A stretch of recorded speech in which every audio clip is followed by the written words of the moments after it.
আসসালামু আলাইকুম। এই মুহূর্তে পাওয়া সংবাদ আরটিভির অনলাইন পত্রিকা থেকে সিলেট 24 এর অফিসিয়াল পেজে ডাইরেক্ট ভিডিওর মাধ্যমে আপনাদেরকে দেখানো হবে। ঢাকায় নিযুক্ত জাতিসংঘের আবাসিক সমন্বয়কারী বলেছেন, অন্তর্বর্তী সরকার দেশের প্রতিষ্ঠানগুলোর বড় ধরনের পুনর্গঠন শুরু করার প্রেক্ষিতে জাতিসংঘ বাংলাদেশে পুলিশ ও নির্বাচনী ব্যবস্থা সংস্কার সহ ব্যাপক ক্ষেত্রে বাংলাদেশকে সহযোগিতা প্রদান করবে। রোববার 22 সেপ্টেম্বর বাংলাদেশে জাতিসংঘের প্রধান ইউএন লুইস প্রধান উপদেষ্টা অধ্যাপক ডক্টর মোহাম্মদ ইউনূসের সাথে তার তেজগাঁও কার্যালয়ে সৌজন্য সাক্ষাৎ করার সময় এই আশ্বাস দেন। জানা গেছে, বৈঠকে তারা সংস্কার, দুর্নীতি, বন্যা, রোহিঙ্গা সংকট এবং জুলাই-আগস্ট মাসে হত্যাকাণ্ডের বিষয়ে জাতিসংঘের নেতৃত্বে তদন্ত নিয়ে আলোচনা করেন। ইউএন লুইস অন্তর্বর্তী সরকার কর্তৃক গৃহীত সরকার উদ্যোগের প্রতি তার সমর্থন ব্যক্ত করেন। তিনি অধ্যাপক ইউনূসকে বিপ্লব পরবর্তী প্রশাসনের প্রধান হিসেবে অসাধারণ ভূমিকা নেয়ার জন্য ধন্যবাদ জানান।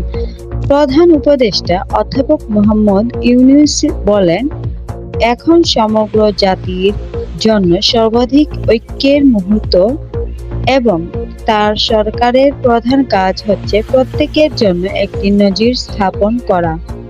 তিনি বলেন, এখন অর্থনীতি সংস্কার এবং প্রায় প্রতিটি প্রতিষ্ঠানকে সঠিক পথে নিয়ে আসার লক্ষ্যে দেশের জন্য একটি দুর্দান্ত সুযোগ। ইউএন লুইস পুলিশ প্রশাসন সহ নিরাপত্তা বাহিনীতে সংস্কারের বিষয়ে খোঁজ খবর নেন। প্রধান উপদেষ্টা বলেন, সরকার পুলিশ বাহিনীর সংস্কারকে তার অগ্রাধিকারের শীর্ষে রেখেছে।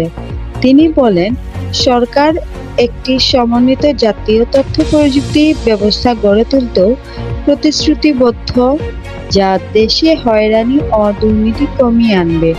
অধ্যাপক ইউনূস বলেন, সরকার নির্বাচনী ব্যবস্থায় বড় ধরনের সংস্কারের জন্য একটি কমিশনও গঠন করেছে, যাতে অবাধে ও সুষ্ঠুভাবে ভোট গ্রহণ অনুষ্ঠিত হতে পারে। লুইস বলেন, জাতিসংঘের নেতৃত্বাধীন তদন্ত দল ইতোমধ্যে জুলাই ও আগস্ট মাসে সংঘটিত হত্যাকাণ্ড ও তাণ্ডবের বিষয়ে কাজ শুরু করেছে।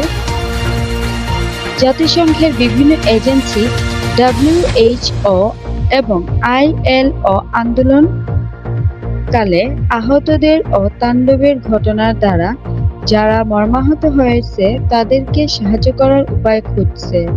জাতিসংঘের আবাসিক সমন্বয়ক বলেন, জাতিসংঘ দেশের পূর্ব ও দক্ষিণাঞ্চলে বন্যা পরবর্তী পুনর্বাসনের জন্য $4 মিলিয়ন প্রদান করেছে। বর্ষা মৌসুমের শুরু থেকে বাংলাদেশে প্রায় 18 মিলিয়ন মানুষ বন্যা কবলিত হয়েছে। জাতিসংঘ বন্যা দুর্গতদের জন্য বিভিন্ন সংস্থা ও দাতব্য সংস্থার সহায়তা কর্মসূচির সমন্বয় করেছে। অধ্যাপক ইউনূস দক্ষিণ এশিয়ায় বন্যার জন্য আগাম সতর্কতা ব্যবস্থা চালু করতে জাতিসংঘের সহায়তা চেয়েছেন। তারা পরিবেশ, জলবায়ু পরিবর্তন এবং পার্বত্য চট্টগ্রামের সমস্যা নিয়েও আলোচনা করেন। লুইস 3 পার্বত্য জেলায় জাতিসংঘের সংস্থাগুলো যেসব সেবামূলক কাজ করেছে তার রূপরেখা তুলে ধরেন। প্রফেসর ইউনূস ক্যাম্পে অবস্থানকারী রোহিঙ্গা শিশুদের একটি ভালো ভবিষ্যৎ গড়তে জাতিসংঘের সাহায্য কামনা করে বলেছেন, এখানে ক্ষুব্ধ তরুণদের একটি পুরো প্রজন্ম বেড়ে উঠেছে। সূত্র বাসস। এতক্ষণ শুনছিলেন বিস্তারিত সিলেট 24 থেকে আমি আসমা। আরো ভালো ভালো নিউজ পেতে 24 এর সাথে থাকুন আর এই নাম্বারে যোগাযোগ করুন।